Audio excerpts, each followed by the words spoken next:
Well, I don't think it was sensible to be considered a service-only agency in that even the services that we provide are, in essence, a law enforcement action. Sure, right. When you're adjudicating a green card or a naturalization, that's a law enforcement action. But, you know, I want to clarify something that you're saying. So we already have a great relationship with ICE, where there is someone at one of our offices who needs to be arrested because there's an open criminal warrant, or the person, as you said, has been ordered removed or was removed 10 years ago, came back in illegally. We work with ICE to pick up someone and to have them arrested. That's not what this is supposed to be. This is not a police force, and I can't make that any more clear than I'm going to say it again. This is not a police force. What we are looking at incorporating into USCIS is an investigative agency. Think more HSI or special agents that we want to use to augment existing special agents already within the Department of Homeland Security and the Department of Justice to really do a deep dive into immigration fraud, into large mass-scale fraud, national security issues, and other criminality that is within the jurisdiction of the agency. Another thing that was in the news, and this was a big deal, obviously, during Christmas week, was this H1B issue. And it's online, it's a very big issue. I'm not online. It's mainly for tech workers, and they're all online, so I'm not sure how much of this is a artifact of the internet or not, but there was a lot of dispute. Elon Musk and Vivek Ramaswamy got into it with a lot of the president's supporters. Anything you can tell us about, are there any plans about what you all are going to be doing with regard to changes to H1B? You know, I don't really want to get ahead of the White House on what we're thinking on H1B. Obviously, it's something that we're looking into. I've said before that I think the H1B system, if properly monitored and properly scrutinized for integrity, can be a useful tool, especially when employers are bringing people here at the highest wage levels. But my big concern, and will always be my big concern, is keeping U.S. citizens, the way that it's keeping U.S. citizens out of the job market, especially those graduating from universities with STEM degrees, and they're being kept out because employers are able to get more experienced individuals at lower wage rates using the current 4-tier wage level. So, you know, there's things that we're going to be looking into, but again, I don't want to get ahead of the White House. Okay, but good. Something that we're going to be looking for, and that we're already looking through media, social media vetting, to have another factor to consider for discretion as we move forward. I don't think that finding information of someone saying that, you know, just a single post saying they hate America or that they're supportive of, you know, certain individuals in Gaza is going to be sufficient as a standalone factor to find someone removable, inadmissible, or ineligible for a benefit. It might, depending on, you know, the gravity of it, but ultimately we want to know everything about these individuals. If we are granting a benefit, whether it's naturalization, whether it's adjustment of status, whether it's a change of non-immigrant status, we want to know what these individuals' activities have been, whether they are being forthcoming when it comes to what they're filing on their applications, whether they are telling us the whole truth about their activities, and we're going to make a determination. But certainly, I think the Secretary of State and the Secretary of Homeland Security have made it clear that anti-American activities at a certain level are not going to be tolerated. The Secretary of State has said that it does represent that keeping these individuals out is in the foreign policy interest of this country, and we're going to take our cues from both of those leaders, and we're going to move forward accordingly. But it's not going to be a single excludable factor. And frankly, this test is just too easy. 6 out of 10 questions right now is what people have to get right.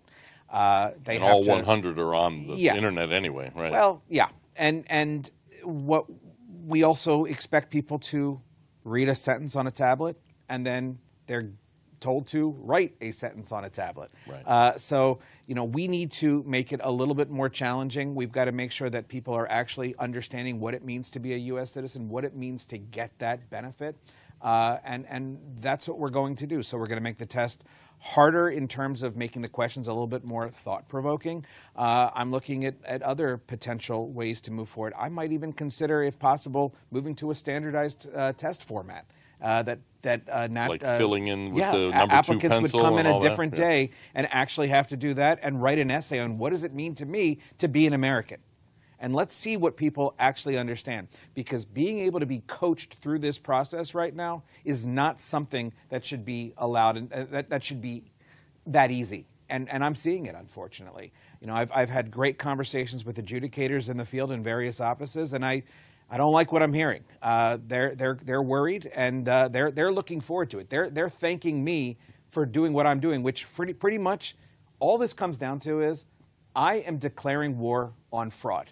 I am declaring war on anyone that is coming to this country and wants to get a benefit but doesn't want the responsibility of what it means to actually be a U.S. citizen.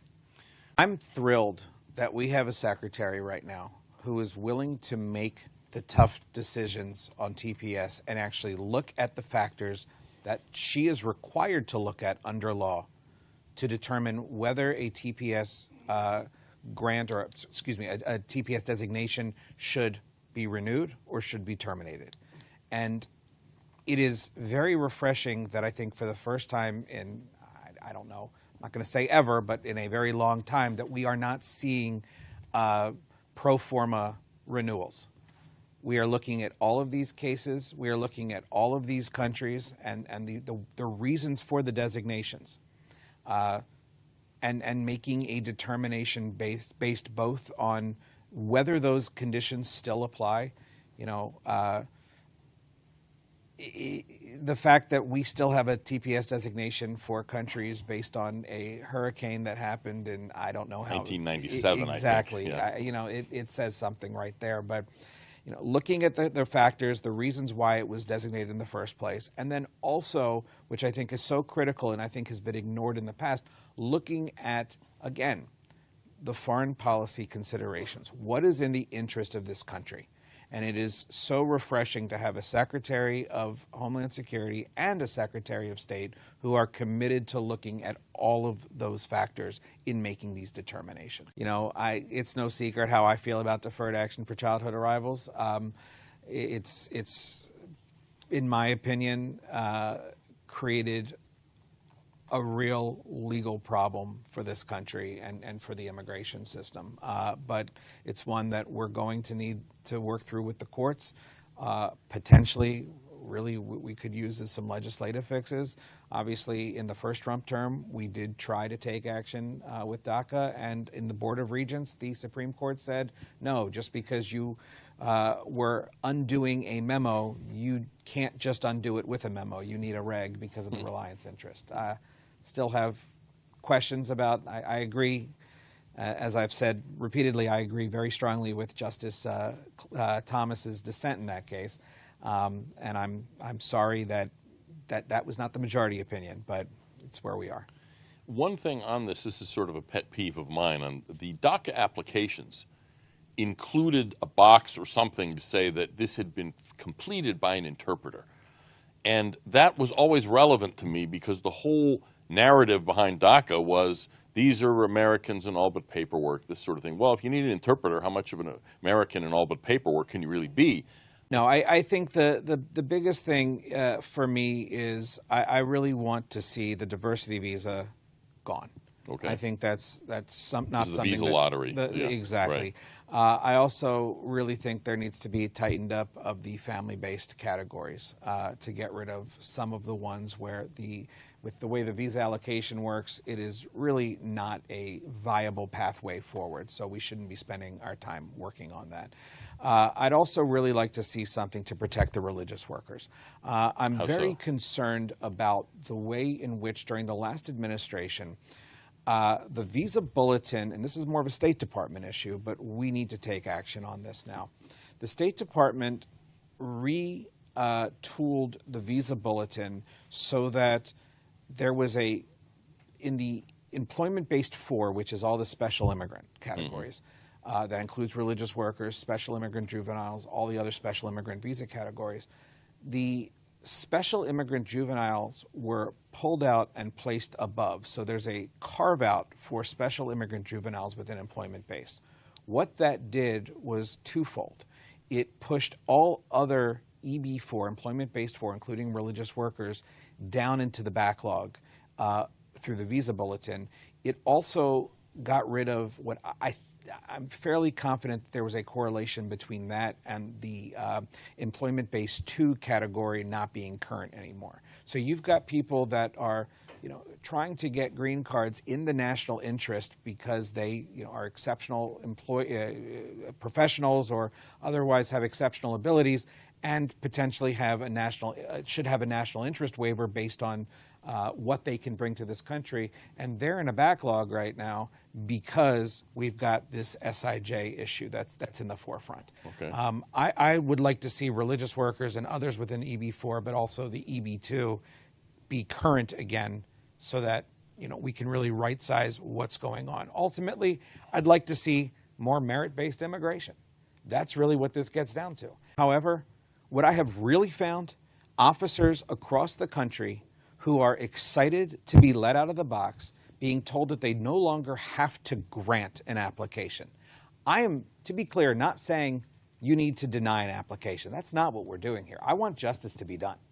So if the correct answer is to grant an application, that application better be granted. And if you make the wrong decision, I'm going to take action. But also, we're not going to sit here and say, if you deny an application, you've made a mistake.